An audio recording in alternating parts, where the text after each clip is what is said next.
Assalamualaikum warahmatullahi wabarakatuh. Alhamdulillah, kita panjatkan puji syukur kehadirat Allah Subhanahu wa taala yang telah memberikan kesehatan dan kekuatan kepada kita sehingga pada kesempatan ini kita dapat bertemu kembali di dalam rangka mempelajari matematika. Dalam hal ini kita akan mempelajari dimensi 3, yaitu tentang kedudukan titik, garis, dan bidang.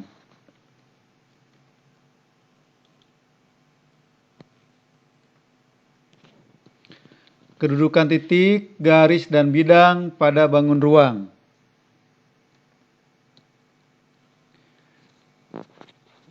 Yang pertama akan dibahas tentang kedudukan titik terhadap garis. Yaitu, jadi kedudukan titik terhadap garis ada 2 bagian. Bagian yang pertama, titik terletak pada garis. Jika titik A dilalui oleh garis G, maka titik A dikatakan terletak pada garis G. Nah, ada titik A, contohkan seperti itu. Dilalui oleh garis G. Saya ulang lagi. Ada titik A. Kita ulang lagi. Ada titik A. Lalu dilalui oleh garis G. Maka titik A dikatakan terletak pada garis G. Jadi, kalau titik A dilalui oleh garis G, dikatakan bahwa titik A terletak pada garis G. Yang kedua,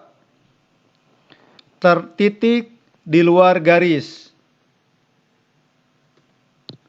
Jika titik B dilalui garis H, maka titik B dikatakan berada di luar garis H. Perhatikan, ada titik B.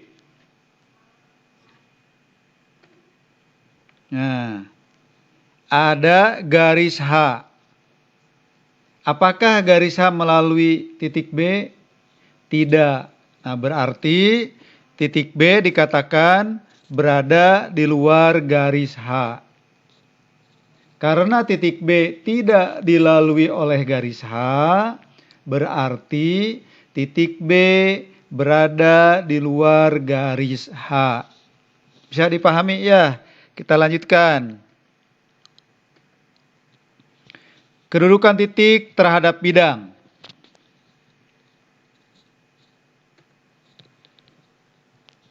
Yang pertama, terletak pada bidang. Jadi titik terletak pada bidang. Keterangannya, jika titik A dapat dilalui oleh bidang alfa, maka titik A terletak pada bidang alfa. Perhatikan, ada titik A.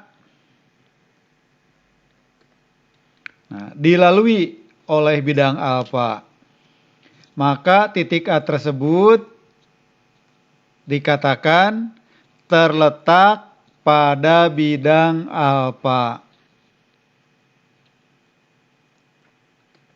Kita lanjut, titik di luar bidang. Jika titik B tidak dapat dilalui oleh bidang beta, maka dikatakan titik B berada di luar bidang beta. Jadi, kalau titik B tidak dilalui oleh bidang beta, maka dikatakan titik B berada di luar bidang beta. Ada titik B. Nah, bidang beta tidak melalui titik B. Berarti titik B berada di luar bidang B. Nah, ini ya. Memang kalau digambarkan agak ini kurang jelas ya. Tapi kalau dilihat dari kenyataannya, titik B itu berada di luar bidang B.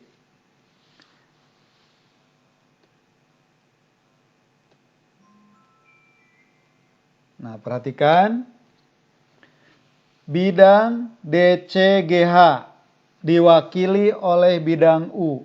Perhatikan bidang DCGH nih sebagai wakil bidang U.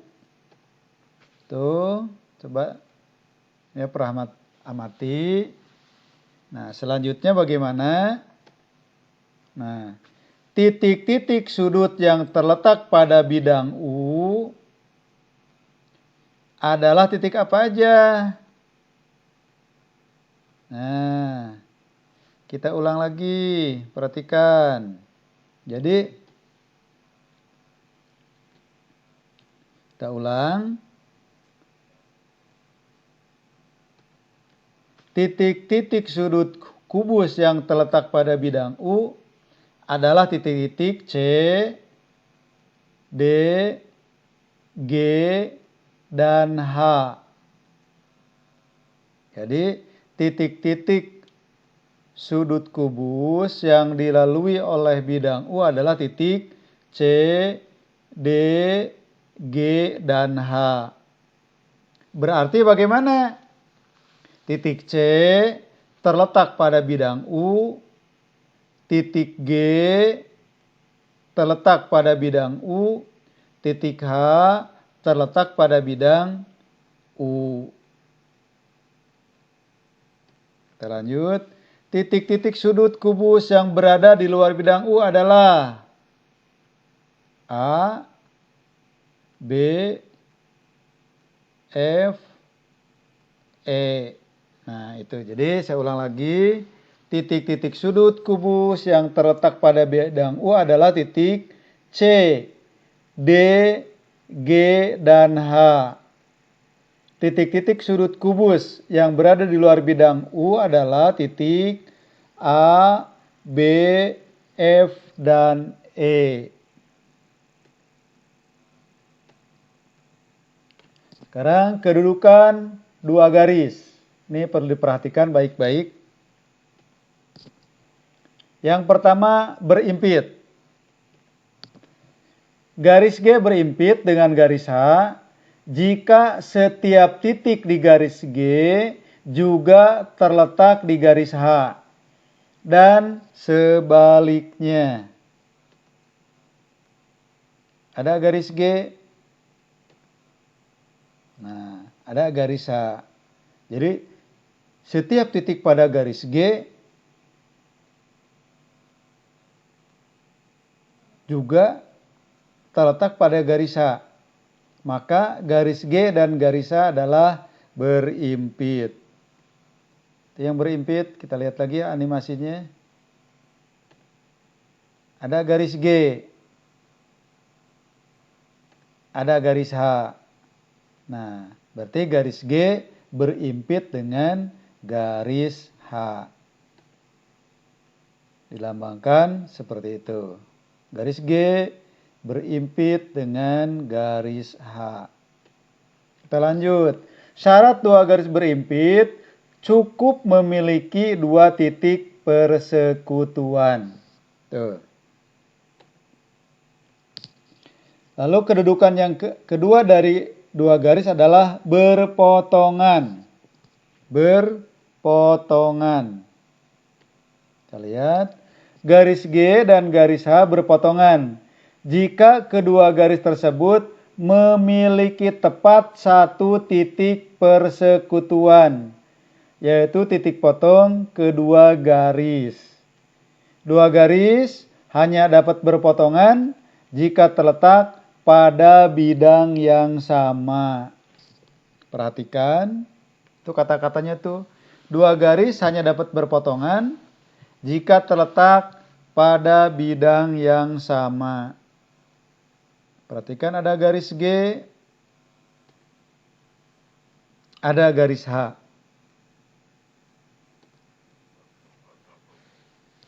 Berpotongan di titik apa? Berpotongan di titik A. Nah, itu. Kita lanjutkan. Nah, berarti di sini garis G itu dan garis H terletak pada bidang alfa. Kita ulang lagi.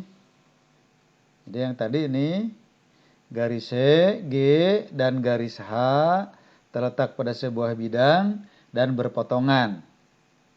Di titik apa perpotongannya? Di titik A. Itu tentang dua garis yang berpotongan. Selanjutnya dua garis yang sejajar. Garis G dan garis H sejajar. Lambangnya seperti itu dilambangkan. Jika kedua garis tak mempunyai titik persekutuan. Jadi garis G dan garis H sejajar jika kedua garis tidak mempunyai titik persekutuan. Ada bidang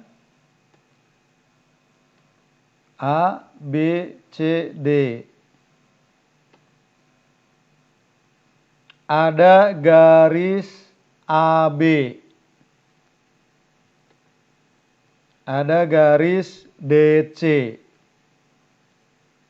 Saya tanyakan, apakah AB dan DC mempunyai titik persekutuan?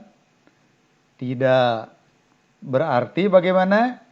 Garis G atau garis AB sejajar dengan garis DC. Garis AB sejajar garis DC. Ya, itu lambangnya. Apalagi? Perhatikan. Yang sejajar dengan garis AD, garis apa? Garis BC. Dilambangkan dengan apa? Dengan bagaimana lambangnya? AD sejajar BC. Bersilangan. Ini perhatikan nih, bersilangan. Dua buah garis dikatakan bersilangan. Jika bagaimana? Kita lihat.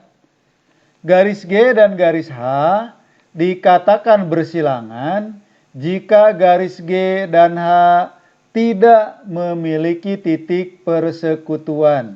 Jadi, tidak memiliki titik persekutuan. Tidak sejajar dan terletak di dua bidang yang berbeda. Jadi ingat, bidangnya itu berbeda. Jadi tidak memiliki titik persekutuan, tidak sejajar, dan terletak di dua bidang yang berbeda. Ini perhatikan. Ada kubus ABCD, EF, GH. Nah, garis AE, perhatikan. Garis AE. AE, ini AE. AE. Bersilangan dengan garis BC. Bersilangan dengan garis BC. Kenapa bersilangan dengan garis BC? Karena tadi tidak memiliki titik persekutuan. Lalu tidak sejajar. Dan terletak pada dua bidang yang berbeda. Ya, terletak pada dua bidang yang berbeda. AE bersilangan dengan garis BC, FG, BG, FC, FD, DC, DG, HG, DB, BH, dan FH. Jadi banyak sekali garis yang bersilangan dengan AE.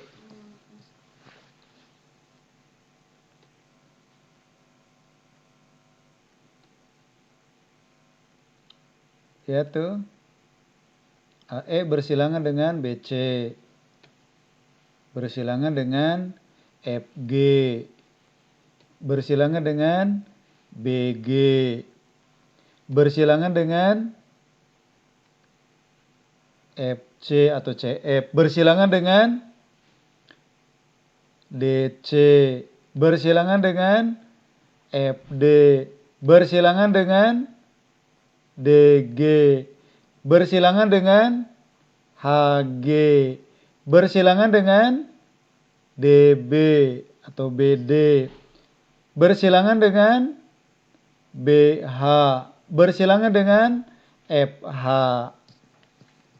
Nah, apakah AE bersilangan dengan BF? Tidak. Kenapa? Karena AE sejajar dengan BF. Itu yang contoh yang tidak bersilangan, yaitu AE dengan BF, ya.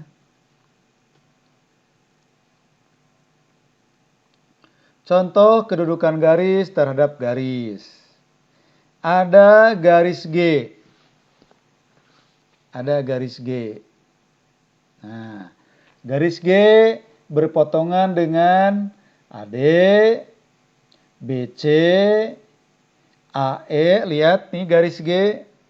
Garis G berpotongan dengan AD. Titik potongnya apa? A. Ya, berpotongan dengan BC. Titik potongnya apa? B. Garis G berpotongan dengan AE. Apa titik potongnya? A. Garis G berpotongan dengan BF. Titik potongnya apa? Titik B. Itu. Nah. Ya. Kelihatan tuh.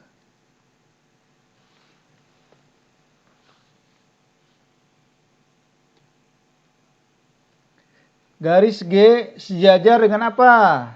Garis G sejajar dengan DC.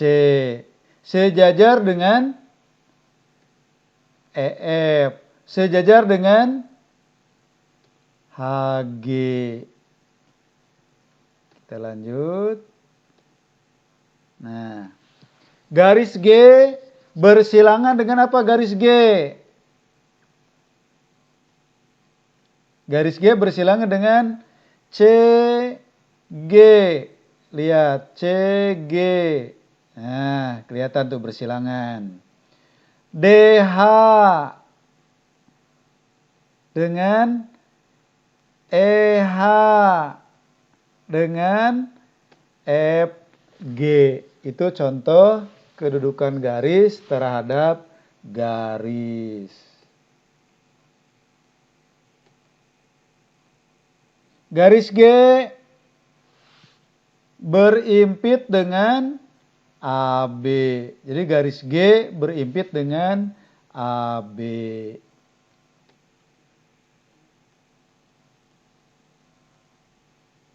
Nah, latihan soal. Silahkan nanti dikerjakan.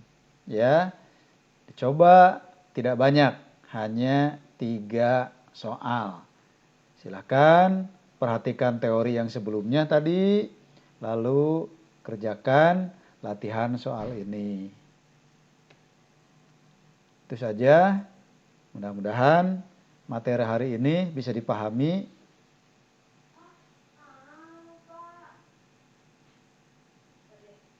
Sukses dan sehat selalu. Assalamualaikum warahmatullahi wabarakatuh.